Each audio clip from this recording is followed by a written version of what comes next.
श्री स्वामी समर्थ.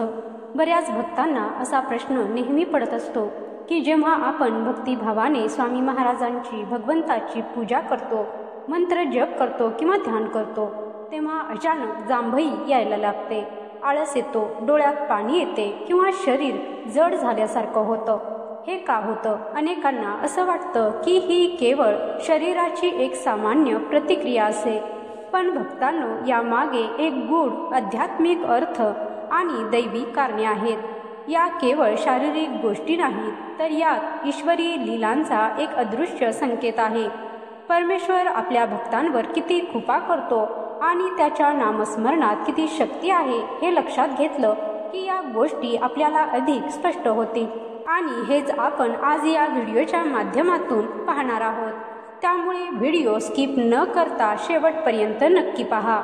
तसेच चॅनलवरती नवीन असाल तर चॅनलला सबस्क्राईब करा आणि कमेंटमध्ये जय श्री स्वामी समर्थ लिहायला विसरू नका.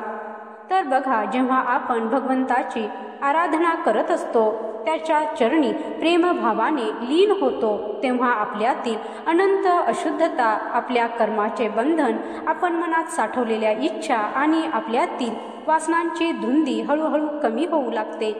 आपण जेव्हा या सांसारिक जगात वावरत असतो, आपलं कर्म करत असतो, तेव्हा आपल्या जीवनात असंख्य चिंता, मोह, लोभ, अहंकार आणि वासनांचा प्रभाव असतो. आपण कितीही प्रयत्न केला तरी काही कर्म अशी असतात जी अनावधानाने आपल्याकडून घडतात. ही कर्म आपल्याला लगेच जाणवत नाहीत, पण ती आपल्या अंतःकरणात खोलवर साठत जातात. जेव्हा आपण परमेश्वराच्या चरणी लीन होऊन त्याची पूजा करत असतो, त्याचे भक्तिभावाने नामस्मरण करत असतो, तेव्हा ही सर्व कर्मे आणि आपल्यातील नकारात्मकता नष्ट होऊ लागते. तोच हा क्षण असतो जेव्हा शरीर त्याचा विरोध करायला लागतं. कारण मानवाचा देह नेहमीच मोहाच्या साखळदंडात अडकलेला असतो. भगवंताचे नामस्मरण म्हणजे अग्नीत प्रवेश करण्यासारखे आहे. हा अग्नी सर्व वाईट संस्कार, दुष्प्रवृत्ती आणि अनिष्ट ऊर्जांना भस्म करून टाकतो. पण जसे काही काळ अंधारात राहिलेल्या डोळ्यांना अचानक प्रकाश सोसवत नाही, तसेच आपल्या शरीराला आणि मनालाही हा परिवर्तनाचा प्रकाश सोसणे कठीण असतं.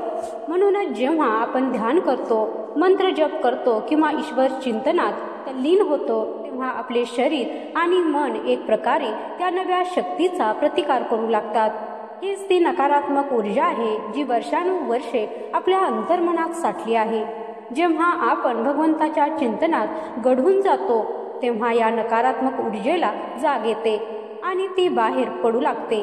त्या क्षणी आपल्याला जांभई येते, डोळ्यात पाणी येतं, शरीर जड झाल्यासारखं होतं, आळस वाटतो किंवा झोप यायला लागते. ही सर्वच लक्षणे दर्शवतात की आपले मन आणि शरीर एका आध्यात्मिक शुद्धीकरणाच्या प्रक्रियेतून जात आहे. हे असे समजा, तुम्ही खूप दिवसानंतर वापरात नसलेल्या खोलीची साफसफाई करत आहात आणि त्यात वर्षानुवर्ष न उघडलेले सामान आहे. जसजसे तुम्ही त्या खोलीतील वस्तू हलवायला लागता, तसतशी खोलीमध्ये धूळ उडायला सुरुवात होते. काही वेळाने त्या धुळीमुळे शिंका यायला लागतात, डोळ्यात पाणी येतं आणि थोडा वेळ अस्वस्थ झाल्यासारखं वाटतं. पण जर तुम्ही तिथल्या वस्तू स्वच्छ केल्या, धूळ झाडली, सर्व साहित्य व्यवस्थित लावलं, तर बघा त्या खोलीतील वातावरण किती स्वच्छ आणि प्रसन्न होतं. अगदी तसंच भगवंताच्या नामस्मरणाचं असतं. आपलं मन म्हणजे त्या जुन्या खोलीसारखं आहे, जिथे वर्षानुवर्षाचे वाईट विचार, कर्मसंस्कार आणि नकारात्मकता साठलेली असते. जेव्हा आपण भगवंताचे नाव घेऊन साधना सुरू करतो, तेव्हा या सगळ्या साठलेल्या गोष्टी हलल्या जातात, त्यांचं अस्तित्व डळमळू लागतं आणि त्या बाहेर पडण्याची प्रक्रिया सुरू होते. म्हणूनच काही वेळा आपल्याला जांभई येते, आळस येतो, डोळ्यात पाणी येतं किंवा शरीर जड झाल्यासारखं वाटतं. पण जर आपण हे समजून घेतलं आणि साधना सुरूच ठेवली, तर थोड्या वेळाने मन पूर्ण स्वच्छ होतं, शांत होतं आणि मग एक अनोखी प्रसन्नता अनुभवायला मिळते. हीच गोष्ट आपण श्री स्वामी समर्थांच्या उपासनेत पाहतो. अनेक भक्तांची कथा ऐका. काहींना सुरुवातीला नामस्मरण करताना आळस यायचा, काहींना झोप यायची, काहींना जांभया यायच्या.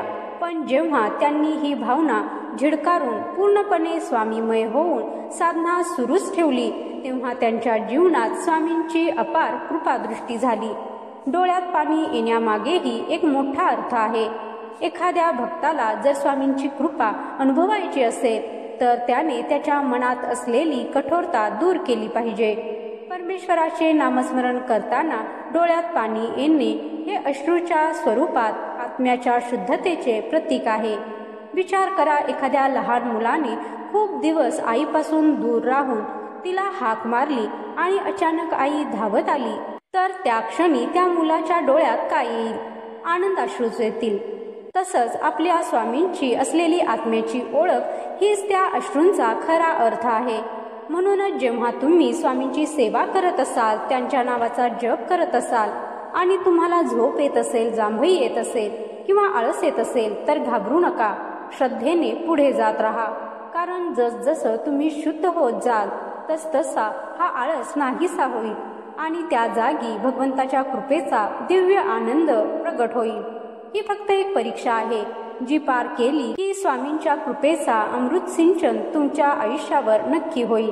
ही झोप, हा आळस, हे अश्रू, हे सर्व काही साधनेच्या प्रवासातील टप्पे आहेत। जर तुम्ही मन लावून पूजा करत असाल आणि तुम्हाला झोप येत असेल तर याचा अर्थ असा आहे की परमेश्वर तुमच्यातील नको असलेली नकारात्मक शक्ती नष्ट करत आहे। ही प्रक्रिया सहन करणे कठीण जाते कारण आपले मन कायम भौतिक सुखाच्या मोहात गुंतलेले असते। म्हणूनच आपल्या मनात अनेक वेळा विचार येतो की आज पूजा थोडी कमी वेळ करू, आज नामस्मरण थोडे कमी करू, उद्या अधिक करू। पण हाच मोहाचा प्रभाव आहे। तो जिथे आहे तिथे भगवंत नाहीत। म्हणूनच तुम्ही झोप येऊ लागली, आळस वाटू लागलात तरी भगवंताचे नामस्मरण सुरूच ठेवा। याचा अर्थ असा नाही की हा त्रास कायम राहतो, उलट ही केवळ सुरुवात आहे। जसजशी साधना अधिक दृढ होते तसतसं हे अडथळे आपोआप नष्ट होतात। जसे सूर्य उगवल्यावर रात्र नाहीशी होते तसेच भगवंताच्या नामस्मरणाने आपल्यातील नकारात्मकता आणि अशुद्ध कर्माचा प्रभाव लयाला जातो। भक्तांनो, स्वामीवर निश्चयमय श्रद्धा ठेवा।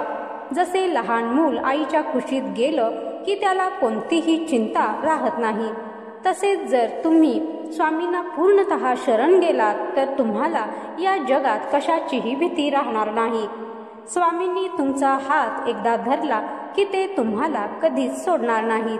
तुम्हालाही स्वामींची प्रचिती आली असेल, तुम्हालाही आळस येत असेल, पण तुम्ही सेवा सोडली नसेल आणि क्षणोक्षणी या गोष्टींची प्रचिती येत असेल तर कमेंट बॉक्समध्ये जय श्री स्वामी समर्थ नक्की लिहा।